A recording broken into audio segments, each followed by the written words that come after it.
بسم اللہ الرحمن الرحیم۔ کہتے ہیں کہ ایک مرتبہ ایک بادشاہ نے اپنے وزیر کو آدھی سلطنت دینے کو کہا، لیکن ساتھ میں کچھ شرائط بھی عائد کی۔ وزیر نے لالچ میں آ کر شرائط جاننے کی درخواست کی۔ بادشاہ نے شرائط 3 سوالوں کی صورت میں بتائی۔ سوال نمبر 1، دنیا کی سب سے بڑی سچائی کیا ہے؟ سوال نمبر 2، دنیا کا سب سے بڑا دھوکہ کیا ہے؟ سوال نمبر 3، دنیا کی سب سے میٹھی چیز کیا ہے؟ بادشاہ نے اپنے وزیر کو حکم دیا کہ وہ ان 3 سوالوں کے جواب 1 ہفتہ کے اندر اندر بتائے، بصورت دیگر سزائے موت سنائی جائے گی۔ وزیر نے سب سے پہلے دنیا کی بڑی سچائی جاننے کے لیے ملک کے تمام دانشوروں کو جمع کیا اور ان سے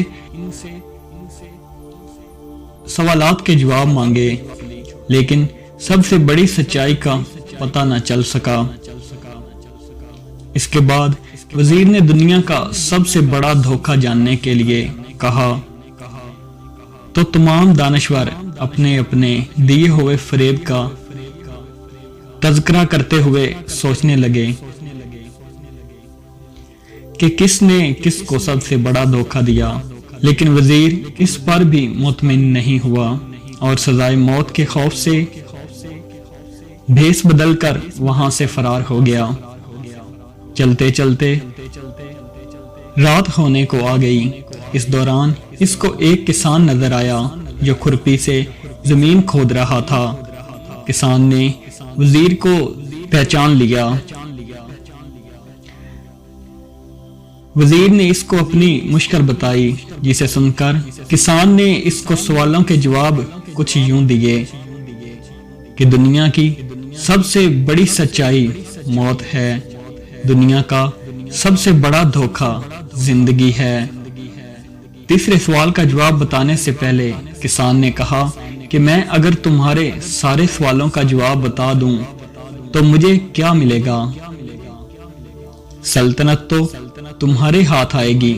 یہ سن کر وزیر نے اسے 20 گھوڑوں کی پیشکش کی اور اسے ہی استبل کا نگران بنانے کی بھی پیشکش کی۔ جواب دینے سے انکار کر دیا۔ وزیر نے سوچا یہ تو آدھی سلطنت کا خواب دیکھ رہا ہے۔ وزیر جانے لگا تو کسان بولا کہ اگر بھاگ جاؤ گے تو ساری زندگی بھاگتے رہو گے اور بادشاہ کے بندے تمہارا پیچھا کرتے رہیں گے، اور اگر پلٹو گے تو جان سے مارے جاؤ گے۔ یہ سن کر وزیر رک گیا اور کسان کو آدھی سلطنت کی پیشکش کی، لیکن کسان نے اسے لینے سے بھی انکار کر دیا۔ اتنے میں ایک کتا آیا اور پیالے میں رکھے ہوئے دودھ میں سے آدھا پی کر چلا گیا۔ کسان نے وزیر سے کہا، مجھے آدھی سلطنت نہیں چاہیے، بس تم اس بچے ہوئے دودھ کو پی لو تو میں تمہارے تیسرے سوال کا جواب بتا دوں گا۔ یہ سن کر وزیر تلملا گیا، مگر اپنی موت اور جاسوسوں کے ڈر سے اس نے دودھ پی لیا۔